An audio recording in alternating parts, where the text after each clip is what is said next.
Diyos ay nagbigay sa atin ng kalayaan, mamili kung ano ang ating gusto. Ngunit itinuro din niya na piliin natin ang buhay sapagkat ano mang nasumpungan ay ating gawin. Tayo ay matakot sa Diyos. Diyos na nagbigay sa atin ng buhay at katawan, na sana ay huwag natin gamitin sa walang kwentang kalayawan. Paglalasing, pambababae, panlalalaki at iba pa.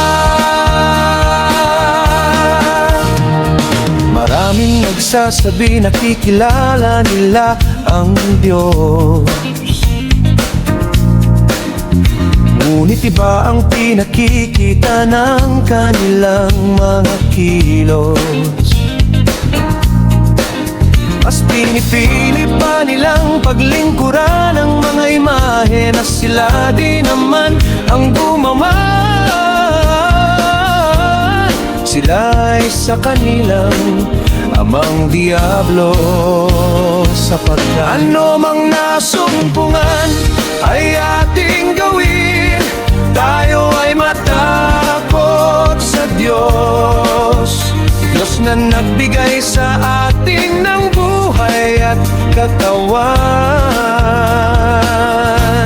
na sana ay huwag natin gamitin sa walang kwentang kalayawan. Paglalasing, pambababae, panlalalaki at iba pa. Hindi nila naisip kasiyahan dito sa mundo ay pansamantala lang. Kaya nga dapat natin piliin ang sa atin ay tinuro ng Diyos, sapagkat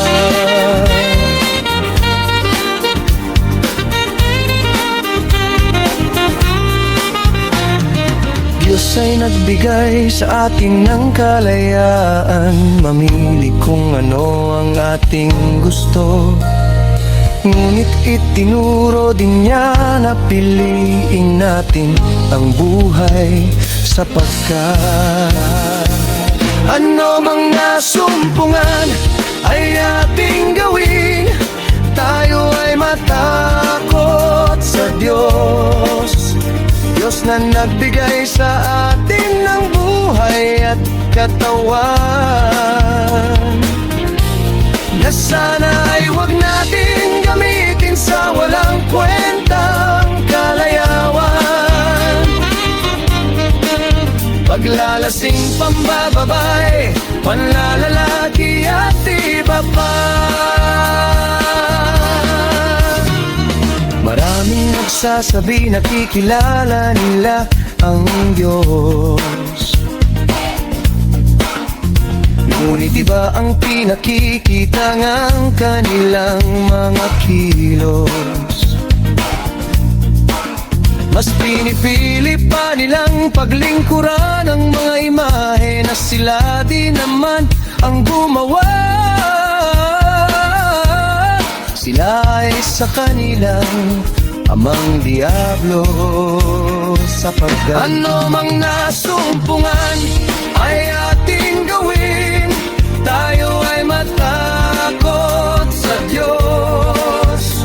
Diyos na nagbigay sa atin ng buhay at katawan, na sana ay huwag natin gamitin sa walang kwentang kalayawan. Paglalasing, pambababae, panlalalaki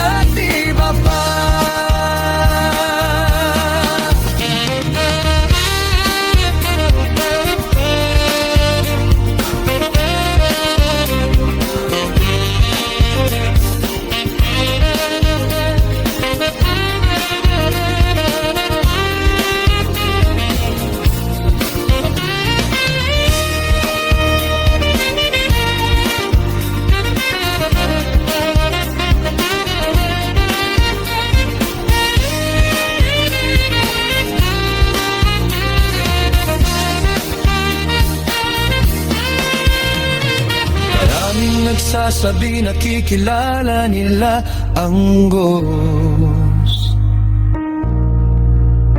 Maraming tiba ang pinakikita ng kanilang mga kilos.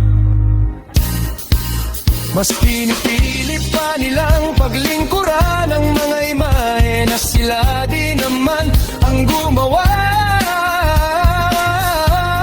Sila ay sa kanilang mambang diablo.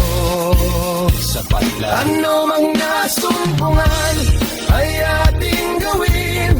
Tayo ay matakot sa Diyos. Diyos na'y nagbigay sa atin ng buhay at katawan, na sana ay huwag natin gamitin sa walang kwentang kalayawan. Paglalasing, pambababae, panlalalaki at iba pa. Kasiyahan sa mundo ay panandalian lamang, kaya piliin natin na makapaglingkod sa Diyos. Layuan natin ang masamang hain ni Satanas.